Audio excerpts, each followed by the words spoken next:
La una variación es las glándulas salivales mayores, que las denominamos así por la grandeza, por el tamaño que tienen, ¿sí? Y glándulas salivales menores, ¿verdad? Que en comparación a las mayores tienen un tamaño mucho más reducido. Entonces, clasificación, glándulas salivales mayores y glándulas salivales menores en la mucosa oral, ¿sí? Las glándulas salivales mayores, ¿cuáles tenemos? Tenemos la parótida, la submandibular y la sublingual, ¿sí? Esas tres son las glándulas salivales mayores. ¿Y cuáles son las menores? Las labiales, las genianas, las palatinas y las linguales. ¿Queda claro hasta ahí? Entonces, mayores, menores. Tres mayores y dentro de la clasificación de las menores tenemos 4 menores. ¿Queda claro? ¿En dónde vamos a encontrarlas? Tenemos aquí en la parótida, las glándulas salivales mayores, submandibular y sublingual. También se la puede denominar submaxilar. También la van a encontrar con ese nombre, submandibular o submaxilar. ¿Sí? Acuérdense.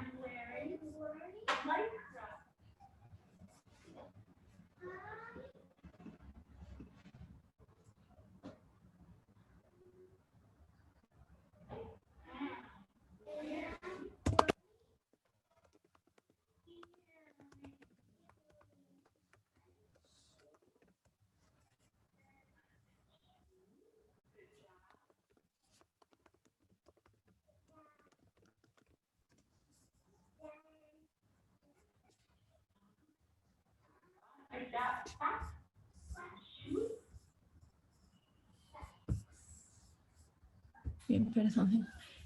Están que me escriben de la UTI.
Bien. Tenemos entonces glándulas salivales mayores, ubicación parótida, submandibular o sublingual y submaxilar y sublingual, ¿sí? Esa es la ubicación en donde ustedes van a ver las glándulas salivales mayores y acuérdense, las glándulas salivales mayores son las que mayor aporte tenían al flujo salival, ¿sí? Sobre todo la parótida. ¿Cuáles son las glándulas salivales menores? ¿En dónde las encontramos? Habíamos descrito 4 labiales con este color. Ustedes las van a ver aquí justo en el borde interno o en la cara interna del labio. Las genianas con coloración azul, genianas, acuérdense de los carrillos, ¿no es cierto? O yugales o retromolares también se las denomina. Las palatinas que se encuentran no en el paladar duro, sino en el paladar blando. Acuérdense, el paladar Siempre acuérdense donde existe submucosa. Donde hay submucosa va a haber glándulas salivales menores. En todo lugar donde no existe submucosa, no vamos a tener presencia de glándulas salivales. ¿Por qué? Porque acuérdense que decíamos, el corión se encuentra adosado o unido al periósteo directamente y no tiene la necesidad de tener una submucosa, ¿verdad? Y el periósteo también en este caso va a ser, el corión va a ser más delgado. ¿Se acuerdan? Entonces, esto tiene que recordarlo siempre, ¿sí? Entonces, glándulas salivales menores en el paladar blando. Y las linguales vamos a tener en diferentes localizaciones, en la punta, en los bordes laterales, en la raíz de la lengua, en donde vamos a tener las anteriores, que se denominan las de Blandini y Nunn, las dorsoposteriores o de Weber, las cerosas de von Ebner, y están asociadas a los surcos de las papilas caliciformes y a los pliegues entre las foliadas y las papilas vecinas, ¿sí? Entonces, acuérdense de eso, las linguales, Blandini, Nunn, Weber, von Ebner. ¿Queda claro?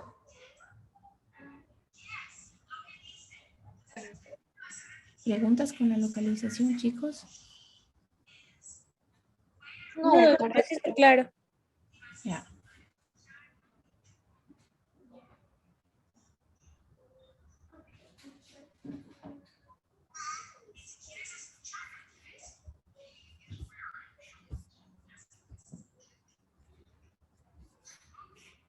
Bien.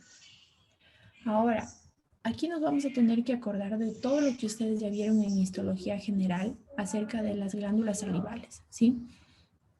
O de la composición de una glándula, ¿sí? Entonces, casi la composición de la glándula es igual, es en general, ¿no es cierto?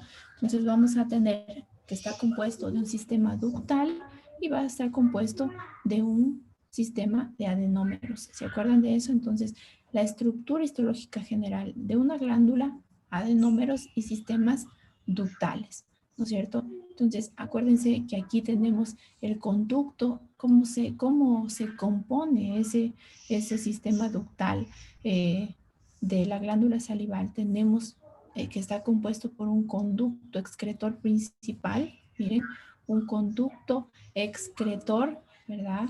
Un conducto estriado, un conducto intercalar, los canalículos intercelulares, ¿verdad? Y las piezas terminales tubulares. Y al final tenemos los adenómeros o los acinos. Entonces, ¿cómo es que se va componiendo? En la saliva, ¿no es cierto? Tenemos diferentes adenómeros, serosos, mucosos, seromucosos, los mismos que vimos en histología general.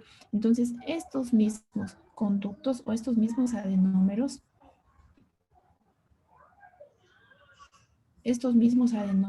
vamos a tener que van a ir secretando la saliva, secretando la mucina y van a ir recolectando a este nivel, ¿no es cierto? Entonces, como van a ir recolectando, ¿verdad?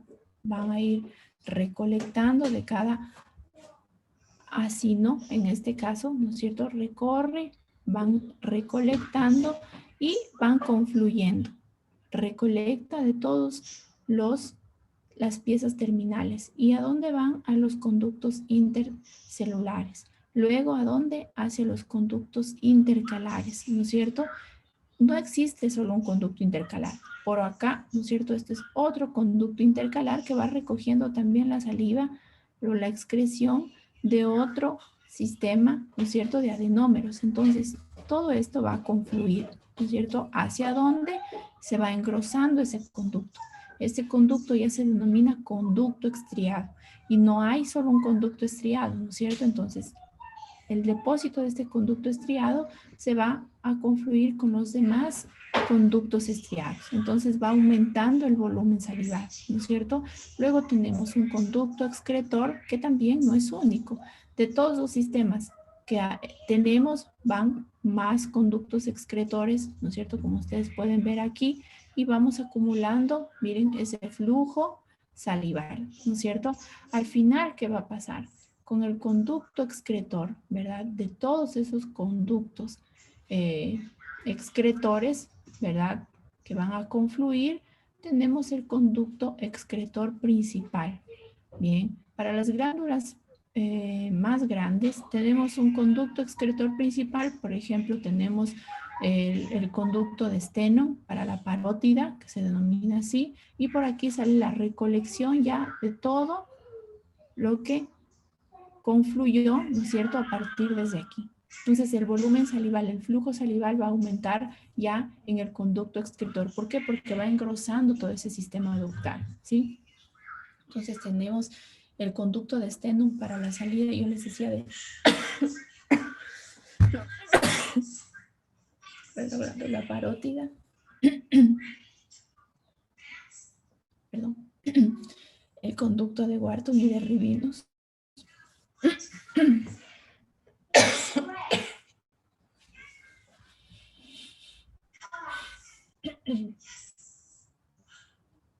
Perdón.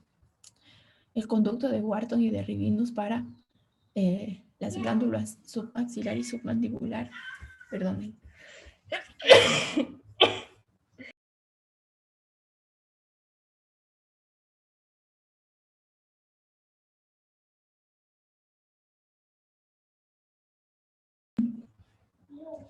Discúlpenme. Bien.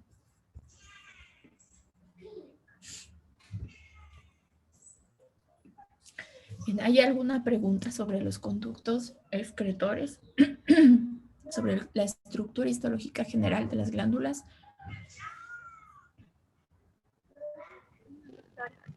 No, doctor. No, doctor.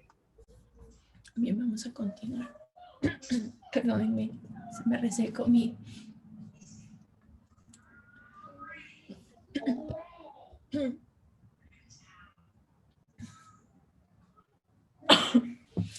Bien, a continuación tenemos... A continuación tenemos los componentes glandulares. Los componentes glandulares vamos a tener que son aquellos acinos, ¿verdad? Tenemos distintas clases de los acinos que ya les había mencionado hace un ratito. Tenemos acinos serosos, acinos mucosos, acinos mixtos y los sistemas ductales. Entonces, aquí más o menos ustedes pueden ver cómo va haciendo la recolección. Ay, perdonen.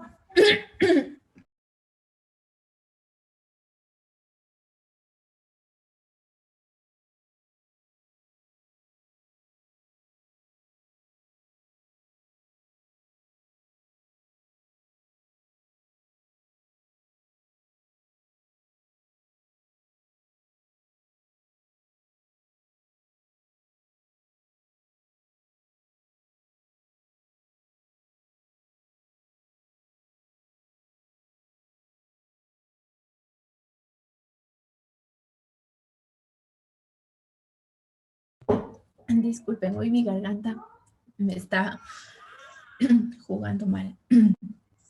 Bien, les decía que los componentes glandulares de las glándulas salivales mayores y menores no es distinta a la que ustedes ya habían estudiado. Tenemos diferentes tipos de acinos. Tenemos acinos serosos, acinos mucosos, acinos mixtos, ¿sí? Que ya vamos a ver por qué se van a diferenciar, ¿sí? Cuál es debido a la secreción que estos tienen, ¿sí? A la cantidad de mucina y la composición química de esta mucina, que lo va a determinar si es un acino seroso, un acino mucoso, un acino mixto, etcétera. Aquí en la fotografía o en el esquema ustedes pueden ver que hay cómo se puede dar la recolección. Entonces aquí hay esa excreción de los acinos, ¿no es cierto? De las células acinares. Ustedes ven aquí van depositando la mucina, la excreción que tienen y se va recolectando a través del sistema ductal que ya lo vimos anteriormente. Sí, entonces eso está claro. Ustedes van a ver los acinos serosos, se los ve en la coloración de hematoxilina y eosina, se los ve más oscuros, más teñidos. Los acinos mucosos se los ve bastante claros y los acinos mixtos son aquellos que en los polos van a tener estas medias lunas, ¿sí? Vamos a verlos. Bien, en este esquema se lo ve muy claro, pero aquí los acinos mixtos, vamos a ver las medias lunas a los dos polos de los acinos, ¿sí? Entonces vamos a mirar esa composición. Bien, aquí ustedes pueden ver el esquema, la fotografía de los acinos. Miren, los acinos son mucosos, son mucho más claros, porque estos tienen una secreción netamente mucosa, ¿sí? Los serosos, secreción serosa, y miren cómo se encuentran los gránulos también, y la oscuridad de la tinción que vamos a mirar en hematoxilina e eosina. En cambio, los acinos mixtos, ustedes, yo les decía, van a identificar estas medialunas en los polos de los acinos. Miren, aquí se encuentran esas medias lunas, ¿verdad? En donde claramente podemos ver el acino mucoso del interior y el acino seroso en los polos de estas células. ¿Queda claro? Entonces, en el microscopio las vamos a ver de esta forma, ¿sí? El núcleo, miren, de los acinos mucosos inclusive es mucho más oscuro. El de los serosos, en cambio, vamos a tener el núcleo más claro, pero el interior celular es más oscuro, al contrario de del mucoso. ¿Queda claro? Aquí ustedes ven, la célula serosa tiene los gránulos secretores, y estos son los que se encuentran aquí como bolitas pequeñitas vistos en el microscopio electrónico. Ustedes los van a ver de esta forma, ¿sí? Entonces son la célula serosa, los gránulos secretores. Aquí tenemos los adenómeros mucosos en microscopía óptica. Miren los núcleos celulares, en donde los vamos a encontrar. Esa es la luz de los conductos, ¿no es cierto? Es por aquí donde va a ir el sistema ductal. Y ustedes pueden ver la composición. Miren, no hay, solamente es una composición mucosa de esta glándula que está en la muestra de hematoxilina eosina. La célula mucosa, bien, ustedes podemos observar que al ser clara, miren, tenemos aquí la composición de estas células. Ya habíamos hablado sobre las conexiones intercelulares que estas pueden tener, y existe un intercambio, ¿no es cierto?, entre estas células debido al metabolismo. Es lo mismo que hacían las células epiteliales en su capa basal. ¿Se acuerdan? Teníamos estas uniones, ¿para qué? Para que haya ese intercambio, ¿sí? Que son los canalículos, en este caso intercelulares, para el intercambio metabólico entre célula y célula. Y aquí tenemos estos gránulos secretores, que son aquellos gránulos de mucina en este caso, ¿sí? ¿Por qué son gránulos de mucina? Porque tenemos una célula mucosa, ¿sí? Y el núcleo lo vamos a mirar de esta forma. Y también vamos a poder observar unas células que se denominan células miopiteliales, que se encuentran cerca de los acinos, de las células acinares, ¿sí? Bien, aquí ustedes pueden ver, en cambio, un adenómero mixto entre una célula mucosa y una célula serosa, ¿sí? Se le denomina células de Yancio, que son medias lunas serosas. Entonces las medias lunas las vamos a encontrar a este nivel, miren, en este nivel, en esta forma, hacia los polos de esa célula, ¿sí? Aquí ustedes pueden ver cómo está compuesta la estructura de la célula, de las glándulas salivales mayores. De las glándulas salivales mayores. ¿Cuáles eran? Parótida, submandibular o submaxilar y sublingual, acuérdense. Entonces aquí en la composición ustedes ven ese sistema ductal, ¿no es cierto? En donde vamos a poder observar aquí que la parótida, ustedes pueden ver los adenómeros con esta representación, son adenómeros que son netamente de composición serosa, ¿sí? Entonces son composición serosa. Los conductos estriados, estos poseen, aquí tenemos los conductos intercalares, ¿no es cierto? que justamente en la submandibular hay esa particularidad que la submandibular no tiene este conducto intercalar. ¿Sí? Acuérdense de la sub.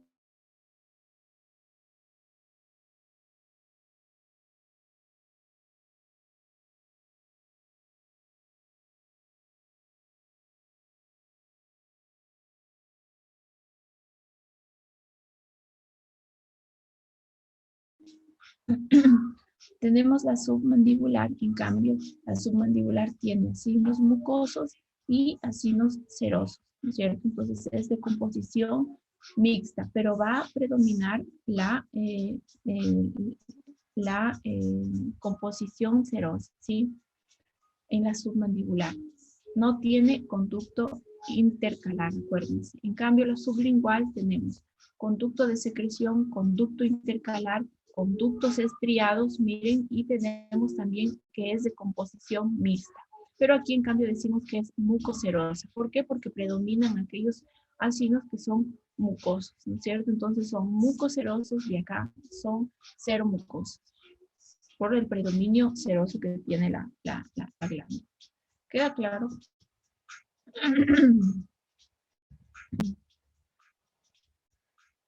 Sí, doctora. Y bueno, esto nos va a servir para el laboratorio también. Tenemos que son los conductos, aquí ustedes pueden ver los conductos estriados y yo les decía siempre, el tejido conjuntivo, ¿no es cierto? Va a tener, el tejido epitelial tiene siempre el tejido conjuntivo al lado. Lo mismo pasa aquí. En evidencia de esto podemos ver aquí un vaso sanguíneo, ¿no es cierto? Que se encuentra rodeando este conducto estriado. Entonces tenemos, miren, los vasos sanguíneos. Y aquí tenemos esos adenómeros mucosos, ¿verdad? En el microscopio podríamos ver esto justamente. Ahora, aquí está un cuadro que ustedes también lo tienen en su libro de histología de Gómez de Ferraris, en donde ustedes van a poder mirar aquí la glándula, sobre todo las glándulas salivales mayores, que es lo que estamos estudiando ahora, la parótida submandibular y sublingual. ¿Qué tipo de glándula es? Es del tipo acinosa compuesta. La submandibular es acinosa compuesta y la sublingual también es acinosa compuesta. ¿Cuál es la secreción? ¿Qué tipo de secreción tiene la parótida? Es una secreción netamente serosa, la de la parótida. De la submandibular es mixta, con predominio seroso, por eso decíamos seromucosa, y la sublingual es también mixta con predominio mucoso, es decir, mucoserosa, ¿sí? Entonces, acuérdense de esto, la única que aporta solamente composición serosa es la parótida, ¿sí? Y también representa el 90% del flujo salivar.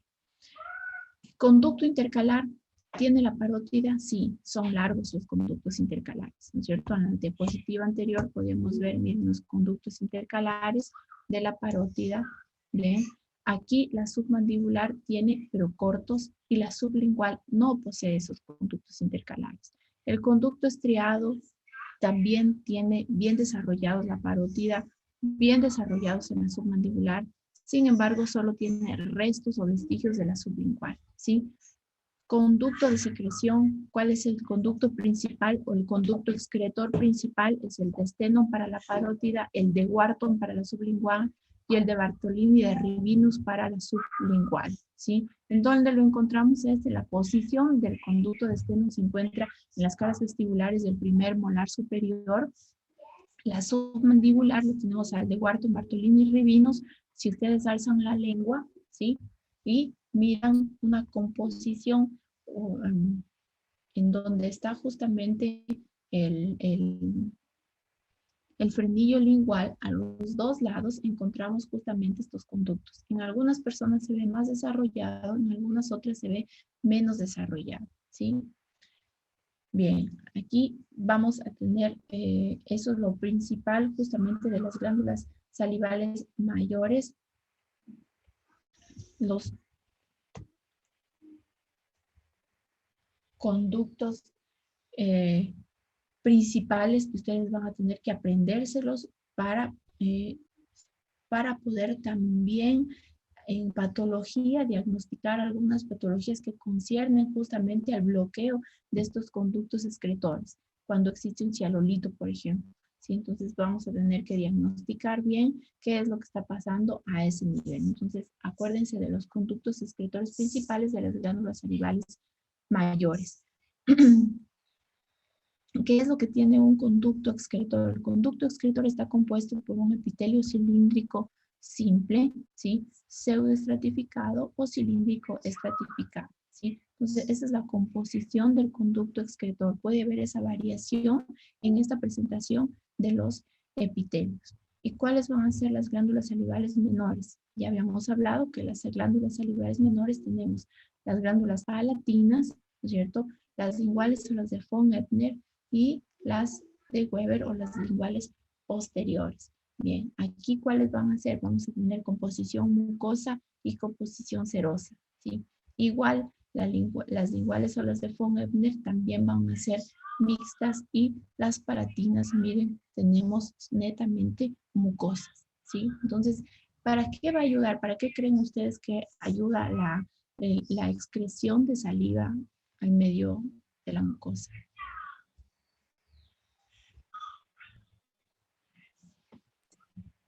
Para mantener la boca húmeda al Bien, para momento de mantener, esa masticar es los una de las alimentos. funciones, exacto, para mantener la humidificación, la lubricación, ¿no es cierto?, de los epitelios de la mucosa. ¿Para qué más?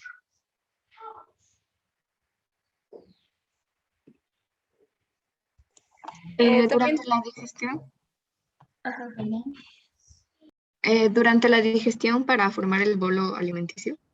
Durante la digestión, ¿sí? Esa es otra de las funciones principales de la saliva. Acuérdense, muchos pensamos la digestión empieza en el estómago, ¿verdad? Pero no es así, la digestión no empieza en el estómago.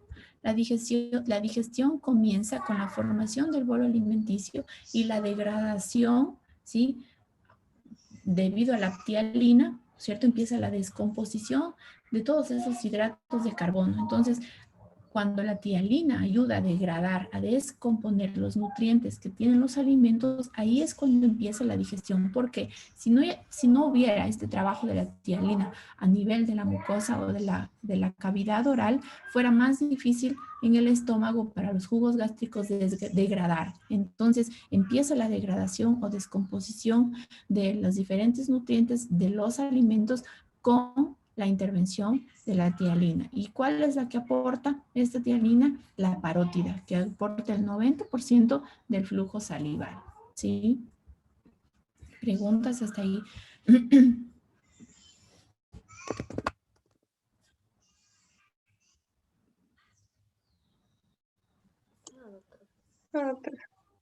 Bien. Aparte de esto, voy a dar algo pequeñito también. Voy a empezar con esto para de una vez ir complementando. Aquí había preparado de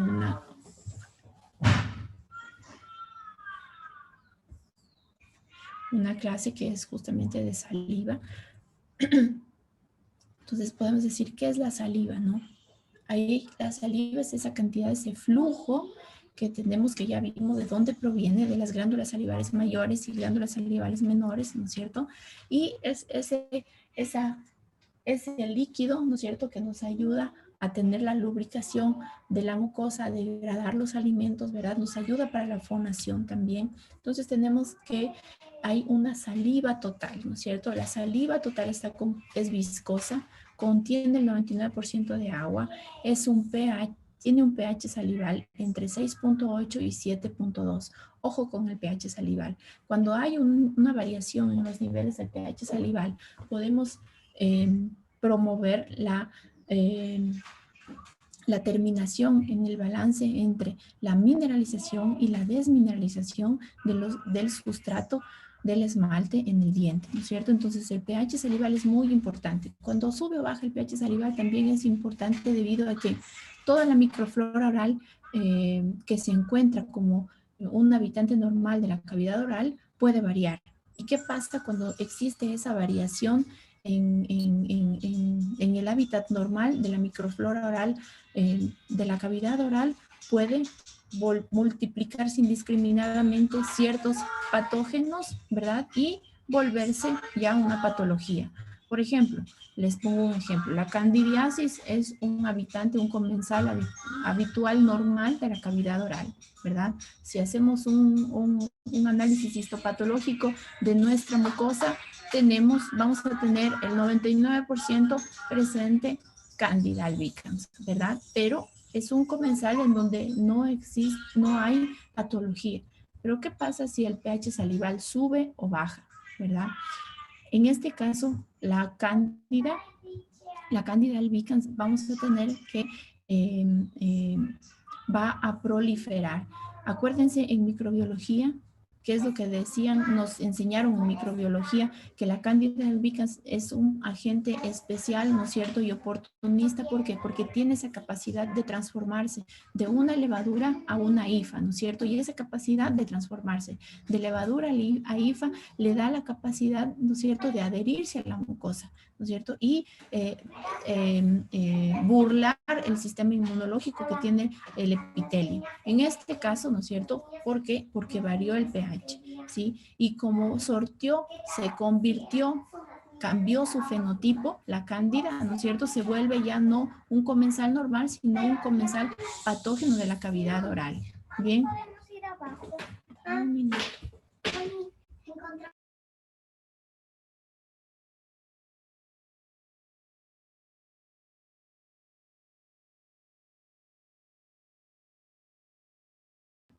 Bien, entonces por eso es importante tomar en cuenta el pH salival.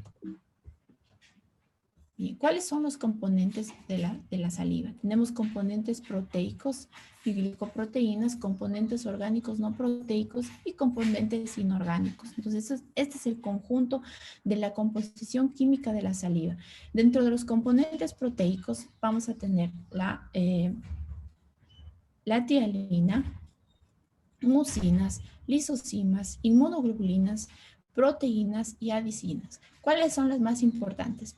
En mi pensamiento, la tialina, yo diría, y las inmunoglobulinas. ¿Por qué las inmunoglobulinas? Algunos podrán decir, no, las inmunoglobulinas no se encuentran, perdón, dentro de las